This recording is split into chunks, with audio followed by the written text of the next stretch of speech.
Ladies and gentlemen, welcome back to another episode of Inside the Mirror podcast. I'm your host, Kyle David. If you didn't know, now you know. Hey, this week I want to talk about what I'm focused on in my own life this year that I think a lot of people have an opportunity to grow in. And I think all of us, have an opportunity to grow in this area. So, the theme, what I'm working on, what I'm focused on is slowing down to speed up. Slowing down to speed up.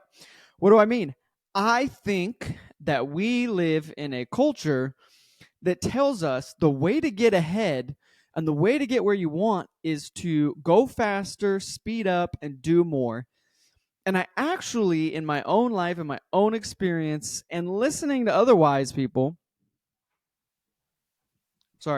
I don't think that's correct. I think you can actually get further, go farther, do more, and accomplish and achieve more by slowing down. And here I'm going to unpack what I mean and where my head's at around this. So I think that and I had a conversation with someone recently about how this was someone I worked with at Leader. It was our old VP of sales, Jeremy. Shout out to Jeremy Bonet. We had a conversation about how when he was taking Leader from $0 in revenue, right, to about 5 million, where he left, from 0 to 5 million, he was just in execution mode every day, right? Do, execute, get things done, 60, 70, 80 hours a week. And it worked to a point. But the problem with just doing is you never take the time to step back and to think strategically about, like, how are things going? Are we doing the right things? Because I think that's critical. We can be doing a lot of things, but are we doing the right things, right? So we had this conversation and it got me thinking, because that's what I'm focused on in 2024 is not just anxiously and angstily going about executing and doing more to get further, but what are the highest ROI activities I can be doing? And how do I do them in a sustainable way so that I'm making the most progress towards the right things while still being healthy mentally, physically, emotionally, spiritually, etc.? Because the reality is you can do a lot and achieve a lot and end up absolutely miserable if you didn't go about it the right way. And I think, again, like, I think there's a misconception or a lie in the idea that doing more will get you more. I think it's doing the right things will get you more, right? Because, again, you could be doing a whole lot of nothing, feeling productive, but not getting anywhere because you're not working on the right things. So when I say slow down to speed up, I think you have to very practically and tangibly slow down by not doing so many tasks in your day. And I know that's not possible for a lot of people. You literally are doing what you have to do right now in the season of life. But if you have the ability to cut some things out of your day and slow down, right? You still need to exercise and eat well and sleep and go to work. But there's so many hours in the day where we're just doing stuff and it's not strategic, right? So I think practically it looks like for me, I've tried to put very little on my calendar this first month of the year after I get home from work in the evenings, right? I don't need to be doing too much. I might have a little bit on the podcast to work on or one or two things, but I really need to slow down, think, journal, let my mind wander a little bit, write, read, right? Feed me with things that, in the grand scheme of things, right? If I spend several hours every day, or an hour every day doing something that's going to expand my mind, help me think strategically, and give me new insights, over time I'll actually probably get further than if I'm just doing every night.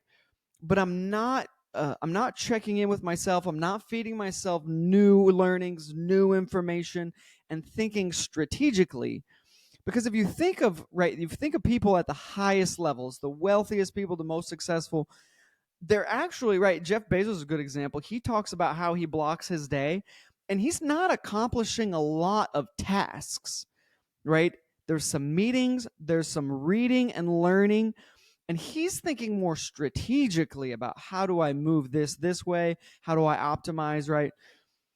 I think we could take a lot from that type of thinking and ask ourselves the question, are we focused our time and attention and resources on doing the most high leverage activities, right?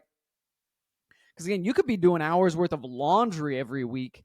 That's not moving your life in a good direction, even though you're getting a lot done. Maybe you're just vacuuming and doing laundry every night, and maybe that needs to be done. But that's an example of like low ROI activities, right? So can you block those on one day and just get them done, and spend the other hours of the days or the time you set aside to really be strategic? Like I said, to learn, to read, to journal, to process, and really be strategic in the direction that your life is headed, and make sure that you spend the most time on the highest leverage activities, right? Because again, like here's a job example, right? And I can get caught up in this. I think most of us can. You're just bouncing from like Slack to email to a call here to this over here, and you're doing a lot of things, but it's really not moving the ball forward for your career, your income, your job, right? You're just doing a lot of things, right? Versus like what I'm trying to do, which I'm not good at, but what I try to do is block off a strategic time on my calendar during the work week to just think, right? There's no agenda there. Jeremy and I were talking about this the other day.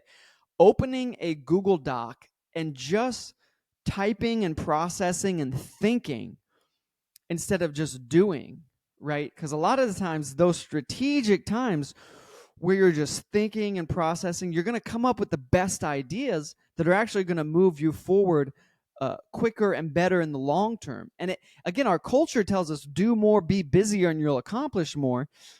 And I just don't think that's right. I think the best way to accomplish more the fastest is to spend more time slowing down, thinking about the most strategic ways you could be spending your time.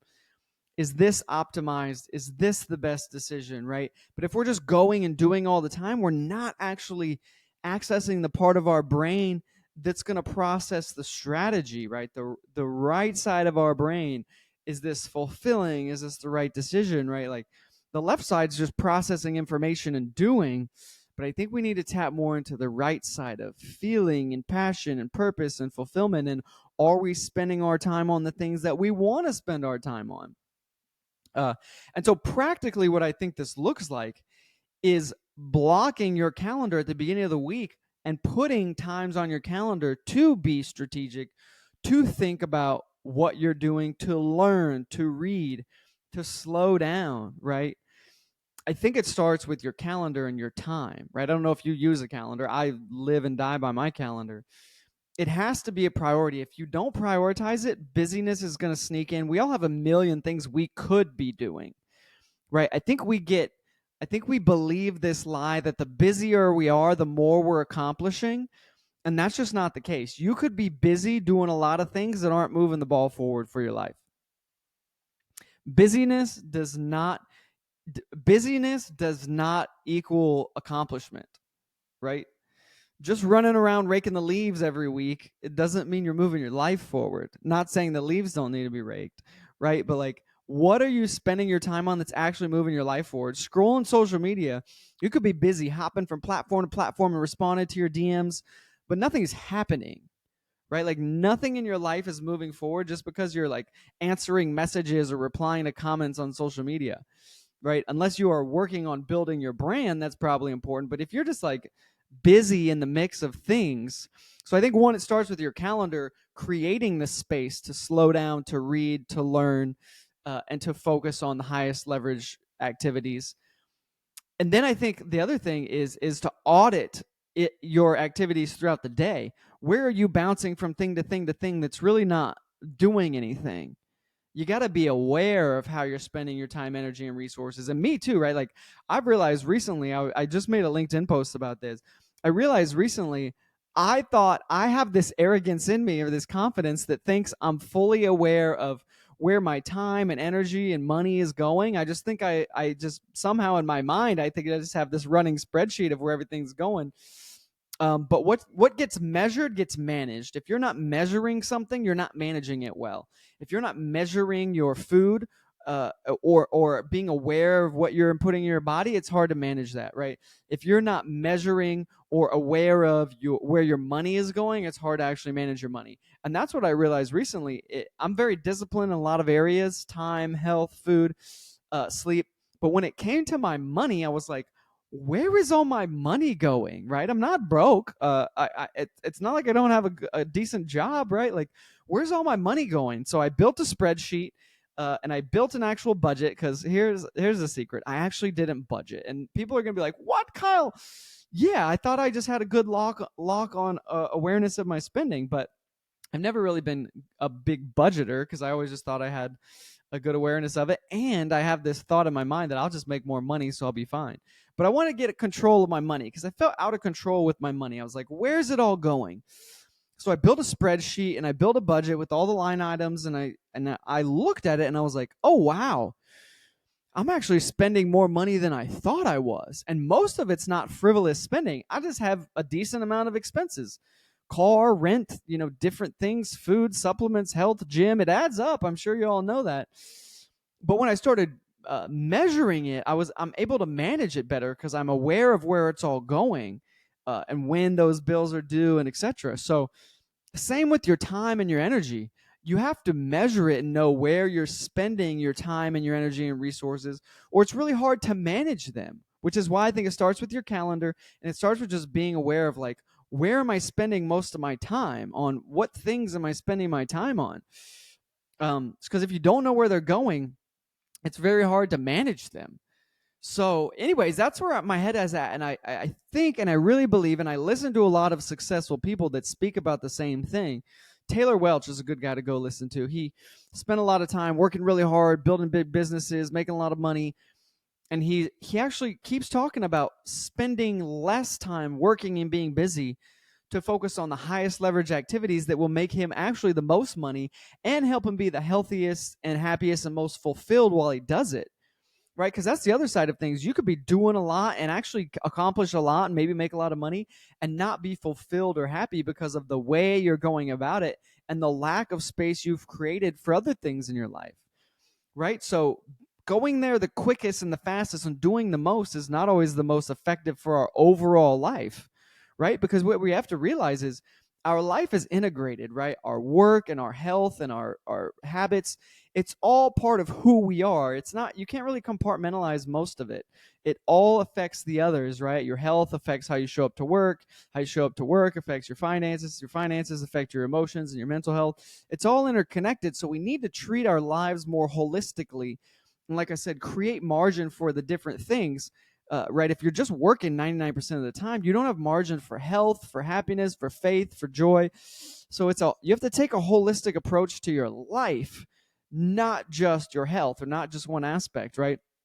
But again, I think it all comes back to, like, looking at your calendar, blocking out time to be strategic, blocking out time for different activities, and being intentional with all aspects of your life.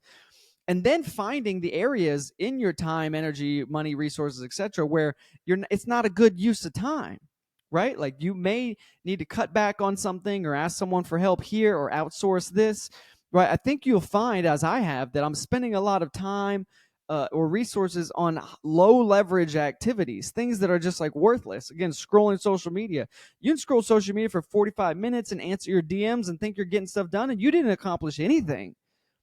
But it starts with the awareness of where is my time and energy going, and then how do I need to redistribute the time and the energy to the more high leverage, high ROI activities that are actually going to move my life in the direction that I want it to go. Because a lot of us, our lives aren't where we want them to be, but we're also not doing the right activities that will move us in that direction, right?